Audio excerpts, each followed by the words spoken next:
Hi, my name's Diane Fadden, and I am an atheist. I've been an atheist for about 3 years, and before that, I was a Christian. Never really any denomination. When I was a kid, we went to Presbyterian church, and I was married in a Presbyterian church, and all through my childhood, I went to Bible camp every summer and sang all the Bible camp songs. I still can sing them. I have them memorized in my head because, we sang them over and over and over and over, which I guess is the whole point, getting that message really embedded. But and then in my early 20s, I was the wrangler at this camp, and that was my way of ministering to the kids. And I was never so into it that I was a counselor. I was the wrangler and basically a friend of the kids, and I played the guitar in the front in the forum, and I did a little bit of assisting at the U Press in Sunday school as a Sunday school assistant teacher. And basically that's it. I never really liked going to church. I never was really that religious. I believed the things that you believe as a Christian. I had accepted Jesus into my heart, but there was just something about it that I just couldn't really grab onto. I knew he was in my heart because I had all the feelings that everybody describes, and it did make me feel like my life had started over. There was a lot of things that it helped me do. Basically, I was really in a bad way when I converted. I actually converted at the Billy Graham Crusade here in Seattle, and mostly because I was trying to win my mother's love. She was a very devout Christian, and I was always trying to win points with her over my brother, who was very vocal about how much he had contempt for religion and Jesus and God. Anyway, so the driving factor of me becoming a Christian was I was trying to be like my mom and get her approval, but I also knew my life was messed up and I was willing to do anything. And so I did this. I didn't really think about it, but then as the years went by and I, did do some reading in the Bible, and I did other things. A lot of what I did was ignore my own mind. I had questions in my mind all the time that nagged at me, and I tried very hard to ignore them. I didn't go try to look up the answers. I just ignored the questions, and some of those questions were basically like, well, if God can be omnipotent, or I don't know how to say that word, if God can be all-knowing and be able to see the future, then how come he made Lucifer knowing he would fall and become Satan? How come he made Adam and Eve knowing that they would fail? And how come he put them in close proximity with where he knew Lucifer was? And it's like, if we were made correctly, would we have failed? Would we have been so naive that we would have failed? It seems like if you make a boat with a hole in it and it sinks, whose fault is it? Is it the boat, or is it the guy who made the boat? It just seems to me that if humans failed in the beginning before they took from the tree of knowledge, whose fault is that? Who made them so ignorant? Who created them that way? So I just feel that that's a big, huge problem. I also the whole thing about God knowing ahead of time. It's like, why did he make humans knowing that they would become so corrupt that he would want to drown all of them in Noah's flood? Why do that? Why not just make them correctly the first time? Why have this, oops, I regret doing this, I'm going to start over? It's like, how can you regret doing something if you know everything, if you're all-knowing and you can see the future? So just little things like that. It just bothers me. Also, if he knows everything and he knows the future, then he knows before he makes us which of us are going to hell and which ones of us are going to heaven. And his plan is divine.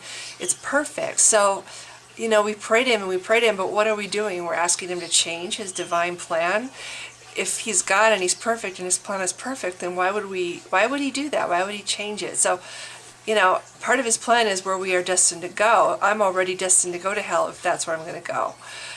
Anyway, so all these things that just didn't make sense about the religion, besides the fact that the God in the Old Testament is a genocidal maniac and kills little children. And as a Christian, I never read the Old Testament. It was there. I don't know, maybe it made the Bible feel heavy, like it had more authority, or there was all this backing, back up to we mostly read the New Testament, and interestingly enough, always the same, it seemed, books and verses over and over.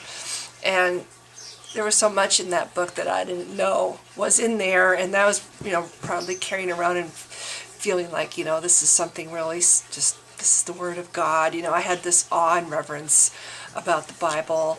And then I can't remember the name of the verse, but there's a verse in Timothy that basically commands women to be silent in church, and that women must ask men, or ask their husbands, if they must wait until they go home and ask their husbands if they have any questions while they're in church. They must not talk, and they have no authority. That's it. They have no authority or they should not have authority over men or teach or instruct men. That verse, I know, if there's such a thing as God, he would not have that verse in there. That is completely and utterly a man-made verse with a human agenda to suppress or subjugate women. Okay, so then once you start doubting the verses in the Bible, you go, okay, well, that's clearly there for a human agenda. There's in there about, women, if they do this, they're adulterers and whatever, but not men. It's very sexist. It's a very sexist book, and the God is very sexist in the Bible. So anyway, but once you start seeing stuff like that, then it's like, okay, well, which parts of the Bible are the Word of God and which of them are human construed? And once you do that, how are we supposed to know with our puny little minds where the Spirit of God is in this book? And this is the book that is the foundation of the entire religion. So the moment you start to doubt the Bible, in my opinion, the whole thing unravels. And then, of course, that journey through becoming aware of the fallacy of the Bible that I used to think was infallible, I started becoming aware of pagan religions and certain things that carried over from more ancient beliefs that seem to be adopted by Christianity. And it's like, it just seemed to me like they all have the same brand on them. Like if you say, I made this, and it's this beautiful vase, and you show it to somebody and you say, I made this is mine, and they turn it over and it says made in China on it, they're going to know that it was made in China and it's not really something you yourself made, right? Well, that's kind of how it is with Christianity. Once I saw the label on the bottom that it has the same trademark as all these other patriarchal, faiths.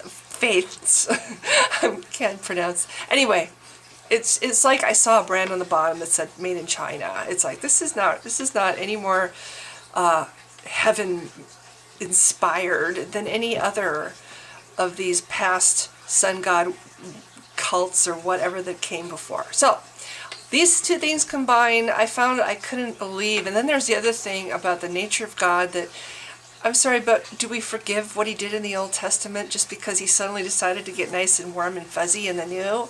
He committed genocide. He killed hundreds and thousands of people, wholesale slaughter. He little babies, dashing them to pieces on rocks, whatever. It's like, this is not a God I would want to have. This is not a God I would want to serve. I could not love. I could not respect. I mean, essentially, he says to people, you have to believe in me. You have to love me.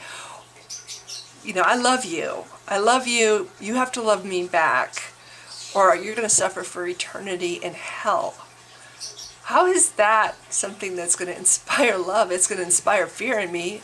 And I'm sorry, but I don't want to be bullied by anybody. Somebody who comes along and has a fist in my face and says, I want you do it my way or you're dead, whatever. That's not love. That's not a reason to follow. If I say I'm going to follow someone like that, it's only until I can get away as soon as I can. as soon as her back is turned, I'm gone. So anyway, that's my story. I don't want to get too long. I can talk and talk and talk about this subject. So I will end it now. I just want to add real quick that I'm so much happier now without the bonds that, I had no self-esteem for most of my life. And one of the things that was dragging me down and tearing apart my self-esteem was the whole feeling that I could never be good enough. And I don't have that anymore. And I feel like for the first time in my life, there's a chance for me to heal and become a whole person now that I don't have religion and I don't have all that.